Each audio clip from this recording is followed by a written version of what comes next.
And you built it like this just for fun? Well, I mean... Because it's cooler?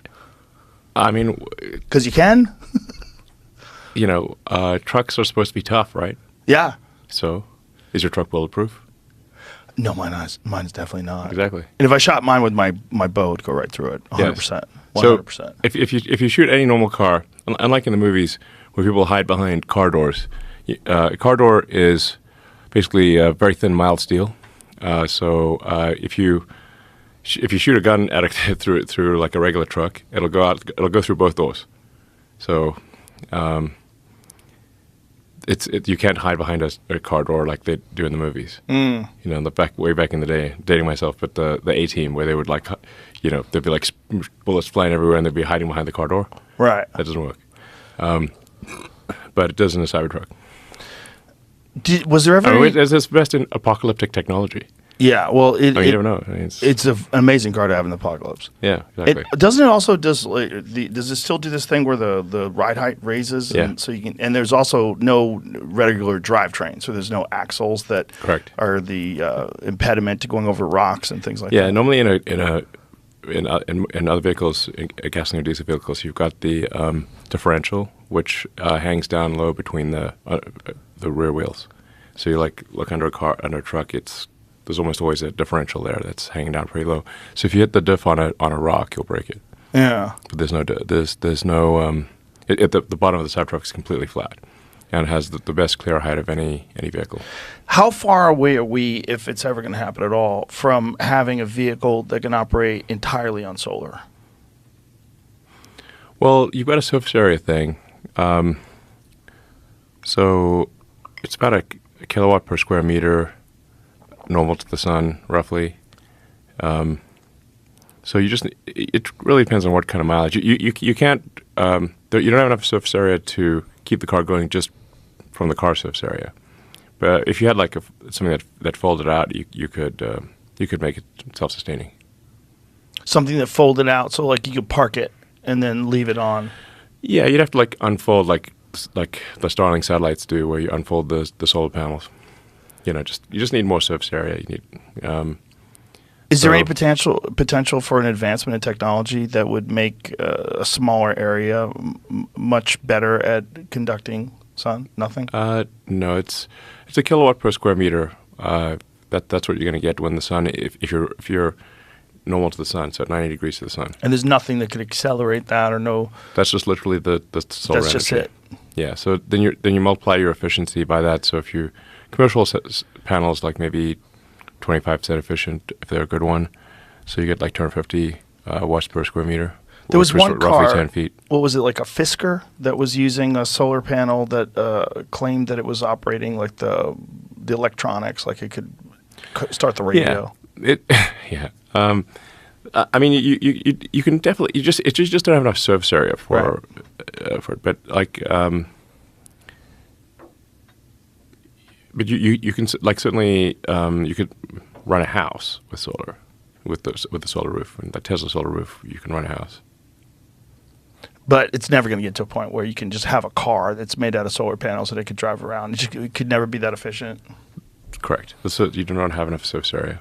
What research or what breakthroughs have been made in terms of battery technology? How far away are we from having batteries that are far more efficient and last far longer? 'Cause I know there was some talk of sodium-based batteries. The battery range is not a problem at this point. I mean, the Model S will go 400 miles. Model 3, Model Y will do over 300 miles. So, that's more than most people need. So, yeah. Right, but are we? How far away are we from making batteries that are more efficient? This is we obviously haven't least. This is not. What I'm saying is this is not really a constraint. At the point at which you've got a car that can do, let's say, even at highway speeds, 250 miles, then, or let's say 240 miles at 80 miles an hour. Now you're driving for 3 hours straight. And so if you start a trip at, say, 9 a.m., by noon you want to stop for lunch, go to the restroom, grab a coffee. By the time you come back, your car is charged. How long does it take to fully charge? Yeah, to half an hour. Well, you don't want to. It's the people will get used to it because it's a little different. Like for a gasoline car, you'd want to fill it up. For an electric car, you'd want to actually go very close to zero, and the car can calculate how much range it has with precision. So if you pull up, say, enter a road trip in a Tesla, it'll calculate all of the supercharges along the way, where you should stop, how much you should charge, and just let the computer do its thing, and it'll work well. So you actually want to charge to about 80%, and then run it down all the way to 10%, I'd say, or less. Do you want to do that on everyday use as well, or just with long trips? No, just long trips. If you're trying to minimize the amount of time you stop when charging. So let's say you want to stop for 20, 30 minutes, then you really it's a little counterintuitive because for a gasoline car you would fill it up. For a battery, the charge state tapers off as you get above 80%. You can think of it like I think the right analogy here is cars in a parking lot. So the lithium ions are trying to find a parking space as they move across, from one side of the battery to the other side, from cathode to anode. I mean, they're sort of just these ions are just bouncing around looking for a parking space. So when the parking lot's empty, they can zip right in there and find a spot. It's easy. As the parking lot gets full, just like trying to find a parking space at a mall, you have to hunt around for a spot. And that's basically what's going on, is the ions are looking for a parking spot.